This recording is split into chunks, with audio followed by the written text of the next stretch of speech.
नमस्कार दोस्तों and welcome back to my channel जहां आपको मिलता है सिर्फ और सिर्फ एंटरटेनमेंट। और आज मैं लाया हूँ एक नई सीरीज जिसका नाम है 8 डेथ्स ऑफ स्पाइडरमैन और ये है उसका फर्स्ट इशू। इस सीरीज में हम जानेंगे कि डूम सॉर्सर सुप्रीम बनने के बाद क्या कर रहा है। ये कहानी वन वर्ल्ड अंडर डूम के पहले स्टार्ट होती है। इससे पहले भी हमने डूम को एवेंजर्स के इशू में देखा था जहाँ वो एवेंजर्स की परीक्षा ले रहा था ताकि उससे कुछ सीख सके। ठीक वैसे ही यहाँ पर भी डूम स्पाइडरमैन के साथ कुछ कर रहा है। अब स्पाइडरमैन इससे बाहर कैसे आएगा और इस कहानी का आउटकम क्या होगा यही हम देखेंगे। तो यार वीडियो पे नए हो तो वीडियो को लाइक कर देना और चैनल को सब्सक्राइब कर देना। और साथ ही मेरे चैनल पर ज्वाइन बटन स्टार्ट हो गया है तो आप वहां से ज्वाइन कर सकते हो और उसी के साथ अब आप मुझसे व्हाट्सएप पर जुड़ सकते हो जिसका लिंक मैं आपको डिस्क्रिप्शन में दे दूंगा। तो बिना किसी देरी के लेट्स बिगिन।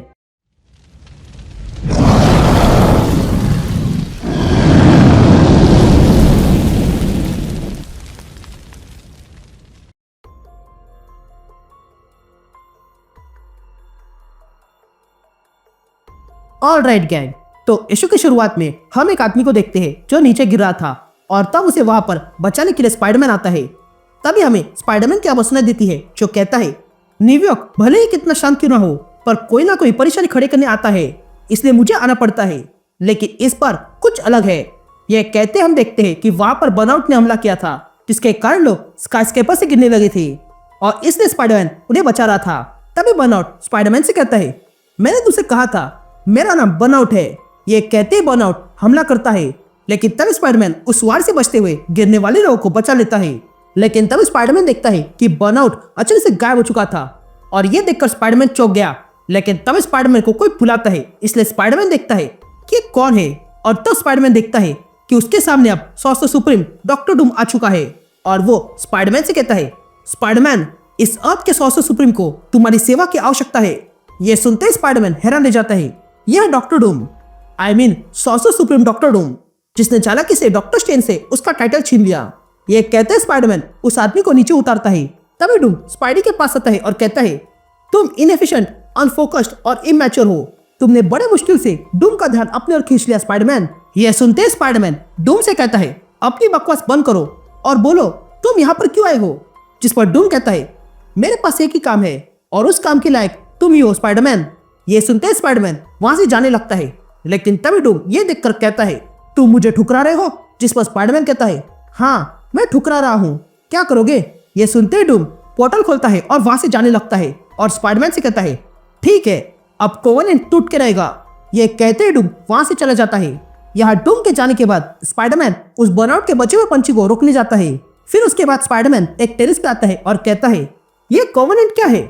लेकिन तभी वहां पर स्पाइडर बॉय आता है और कहता है ये किसी तरह की परीक्षा लग रही है। ये सुनते ही स्पाइडरमैन और स्पाइडर बॉय इस बात पर चर्चा करने लगते हैं। लेकिन तभी उन दोनों को एक बहुत बड़ी आवाज सुनाई देती है इसलिए स्पाइडरमैन तुरंत वो आवाज कहां से आ रही है ये देखने जाता है। यहाँ दूसरी तरफ हम सिंथ्रोस को देखते हैं जो गॉड सिटोरैक का बेटा है। तभी सिंथ्रोस कहता है मेरे पिता की इच्छा है कि ये कॉन्टेस्ट अब शुरू होता है और सिंथ्रोस इससे पीछे नहीं हटेगा। यह कहते सिंथ्रोस धरती पर जोरदार वार करता है और वहां की धरती पूरी तरह तोड़ देता है। लेकिन तभी उसके मुंह पर स्पाइडरमैन वेब लगा देता है। ये देखकर सिंथ्रोस कहता है अर्थ का चैंपियन कहां पे हो तुम। ये सुनते स्पाइडरमैन सिंथ्रोस के मुंह पर जोरदार लात मारता है। ये देखकर सिंथ्रोस को गुस्सा आ गया था और वो मरने जाता है और कहता है ये कोवेनेंट शुरू हो चुका है, अर्थ के चैंपियन को मेरा सामना करना होगा। ये सुनते स्पाइडी पुनः हमला करता है जिसके कारण अब सिंथ्रोस को बहुत गुस्सा आ गया था। या स्पाइडी हमला करने के बाद सिंथ्रोस से पूछता है तुमने क्या कहा कोवेनेंट। लेकिन तभी सिंथ्रोस स्पाइडी पर जोरदार हमला करके उसे पीछे फेंकता है। लेकिन तब स्पाइडरमैन के सामने अचानक से डूम आ गया था और कहता है यही वो काम है जो मैं तुम्हारे लिए लाया था। अब भी तुम्हारे पास समय है, मेरा दिया हुआ काम अपना लो। यह सुनते स्पाइडरमैन डूम से कहता है ठीक है मैं तुम्हारा काम करने के लिए तैयार हूँ। जिस पर डूम कहता है तुम्हें तैयार होना चाहिए क्योंकि डूम यही चाहता है।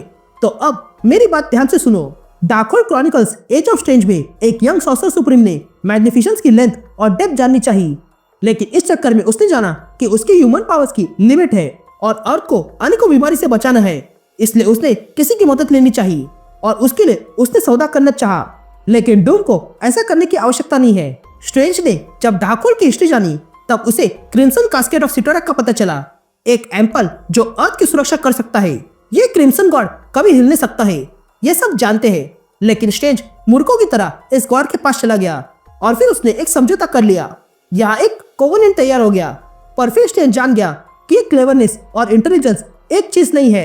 ये कास्केड को खड़ा करने के लिए और अर्थ की रक्षा करने के लिए स्ट्रेंज को एट स्कायनोसिटोरेक्स से अधिक होशियार दिखना पड़ेगा। जो इस गॉड के बिगड़े हुए बच्चे थे वो भी स्वयं को साबित करना चाहते थे ताकि उन्हें अपने पिता की गद्दी मिल सके। ये बात जानने के बाद स्ट्रेंज को लगा कि यही अच्छा सौदा है, क्योंकि उसे ऐसा लगा कि यही लूप होल है।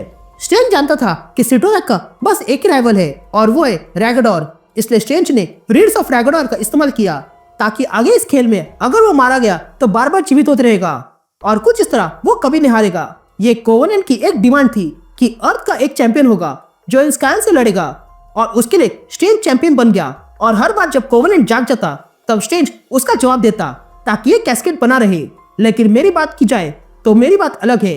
मैं किसी ऐसे को अब ढूंढ रहा हूँ जो इस काम के लिए लायक हो, कोई ऐसा जो दर्द को जानता हो। और इसलिए आज से बल्कि अभी से मैं तुम्हें इस अर्थ का चैंपियन बना रहा हूँ और अब तुम ही इन स्कायनोसिटोरेक्स का सामना करोगे।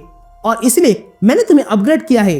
मैंने तुम्हें ये आर्कन आर्मर दिया है ताकि तुम इसके जरिए मिस्टिक आर्ट्स इस्तेमाल कर सको।